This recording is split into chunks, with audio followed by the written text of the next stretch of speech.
আসসালামু আলাইকুম। আমার পেজ মোহনা সিম্পল লাইফস্টাইল থেকে আপনাদের সবাইকে আমি স্বাগতম জানাচ্ছি। আশা করছি সবাই ভালো আছেন। আমি আল্লাহর রহমতে ভালো আছি। আজকে আবার নতুন একটি ভিডিও নিয়ে আপনাদের সামনে হাজির হয়ে গেলাম। আজকে এমন একটা সহজ নাস্তার রেসিপি দেখাবো যেটা নাকি বাচ্চা থেকে বয়স্ক সবাই পছন্দ করবে।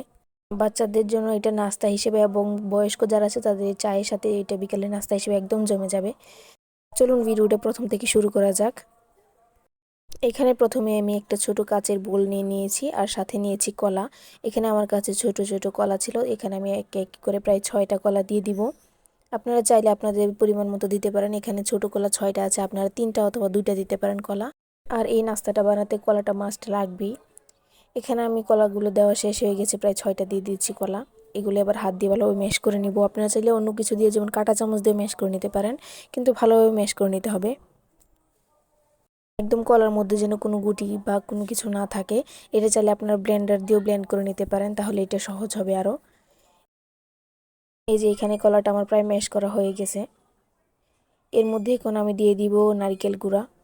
আপনারা চাইলে নারকেল কুচি কুচি করে কিউব আকারেও কেটে দিতে পারেন। এখানে আমি নারকেল কুড়ানো দিয়ে দিলাম, একটু বেশি করে দিয়ে দিলাম। তারপর এটাকে ভালোভাবে মিশিয়ে নেব কলার সাথে।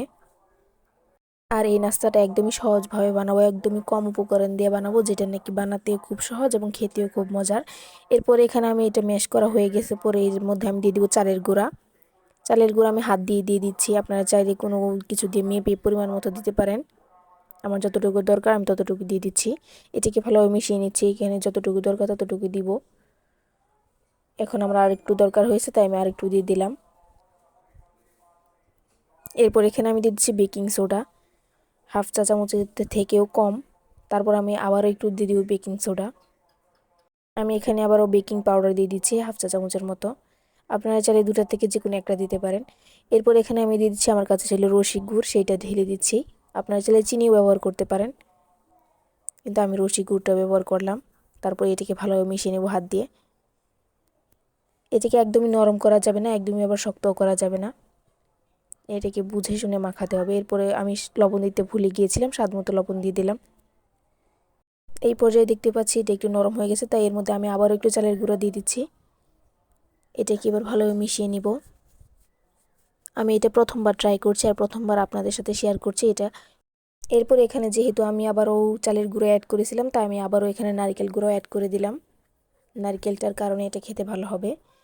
এখন এটাকে ভালোভাবে মাখানোর পর এটাকে আমি 1 থেকে 1.5 ঘন্টা বা 2 ঘন্টার জন্য এটাকে রেস্টে রেখে দিব। আপনারা চাইলে 1 ঘন্টাও রাখতে পারেন।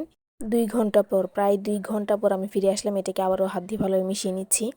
এবার এটাকে দেখুন একদম দলা পাকিয়ে যাচ্ছে। এটা একদম রেডি ভাজার জন্য। এবার একটা প্যানের মধ্যে আমি একটু তেল দিয়ে দিচ্ছি, আর একটা একটা করে তেলটা গরম হওয়ার সাথে সাথে দিয়ে দিচ্ছি। গ্যাসটাকে একদমই লো মিডিয়াম আঁচে রেখে এই পিঠাটা ভাজতে হবে, তা না হলে উপর দিক দিয়ে পুড়ে যাবে আর ভিতর দিয়ে হবে না। এর জন্য এটাকে চুলার আঁচটা কমিয়ে দিয়ে তারপর একটু ভেজে নিতে হবে, একটু সময় লাগবে। এরপর একটা একটা করে আমি আবারও কড়াইয়ের মধ্যে দিয়ে দিচ্ছি।